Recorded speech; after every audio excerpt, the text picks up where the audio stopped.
자, 다음은 유튜브 채팅창에 올라온 종목입니다. 슈퍼봉채님께서 또 와주셨는데요. 유니크 매수가 7,090원. 비중 10%입니다. 손실 없이 나올 수 있는지, 나올 수 있다면 목표가도 좀 부탁합니다. 라고 남겨주셨는데요. 역시 한 10% 정도 손실이신데 손실 없이 나오실 수 있을까요? 이재필 전문가님? 예, 좀 기다려 보시면 될 것 같고요. 지금 이 신재생 에너지 쪽은 좀 움직였는데 작년에도 좀 괜찮은 모습이 나왔죠. 근데 이 수소 쪽은 전혀 못 움직였어요. 이 유니크는 수소차에 그 제어하는 그 밸브 같은 것들, 이런 것들을 만드는 기업입니다. 근데 뭐 수소 쪽이 움직일 때 보면 뭐 끼 있게 뭐 상한가도 치고 과거에는 그렇게 좀 움직였었는데요. 지금 최근 같은 경우는 이 수소 쪽이 거의 못 움직였다라는 생각이에요. 좀 전에 CS 윈드 말씀드리면서 사우디 관련되는 뭐 그런 부분들도 말씀을 드렸는데 이쪽이 신재생 에너지 쪽이 문제가 있는 게 한 가지가 있습니다. 그게 뭐냐 하면 바람이 막 되게 많이 불면 전기가 굉장히 많이 생산이 되겠죠. 그리고 햇빛이 쨍쨍하면 또 태양광에서는 전기가 되게 많이 생산이 될 거예요. 그런데 이게 저장이 안 됩니다. 그렇기 때문에 뭐 어떤 때는 과하게 이 전력을 과하게 송전을 하려다 보면 부하를 받아서 그 기계 장치들 이런 것들도 고장 나는 수가 있어요.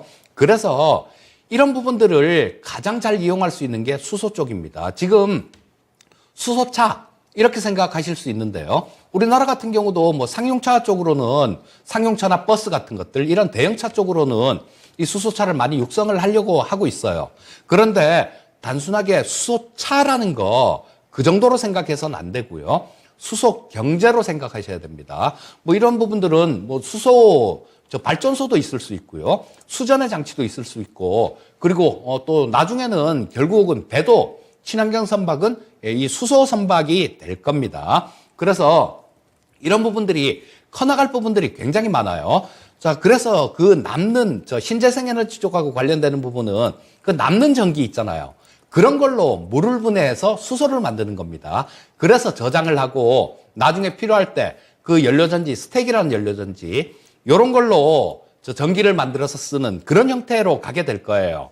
그러니까 이 부분이 수소 쪽도 이 성장을 본격적으로 하게 되면 지금 전기차보다도 훨씬 더 큰 그런 성장을 보일 수 있습니다. 왜냐하면 전기차는 그냥 2차 전지는 뭐 배터리지 않습니까? 배터리 뭐 차량이나 이런 부분인데 수소 같은 경우는 발전소까지도 연결이 될 수 있어요. 그렇기 때문에 일단 뭐 섹터 자체는 상당히 좀 괜찮은 섹터다라고 볼 수 있을 것 같고요.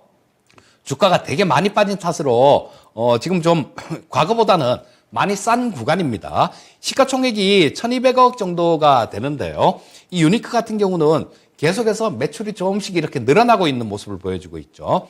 20년에 2,100억 정도 나왔고 21년도에 2,400억 정도가 나왔습니다. 그리고 작년이 2,800억 정도가 매출이 나왔어요. 영업이익 역시 마찬가지 21년도에 흑자 전환, 22년도에는 21년도보다 좀 더 늘어나는 모습을 보여줬습니다. 자, 그래서 지금 이 시장에 관심을 받지 못하고 있을 뿐이에요. 그리고 그 관심은 언제든지 생길 수 있다라는 생각이니까 뭐 요거를 뭐 그렇게 좀 걱정하실 필요는 없다라는 생각이고 7,090원 정도면 뭐 전고점 근처 요쯤에서 매수하신 거 아닌가 싶은 생각이 드네요. 7,180원 정도 거기가 고점이었으니까 이날 따라가셨다가 조금 고생을 하신 것 같아요. 하지만 이 가격대는 충분히 돌파가 가능하다라는 생각이고요.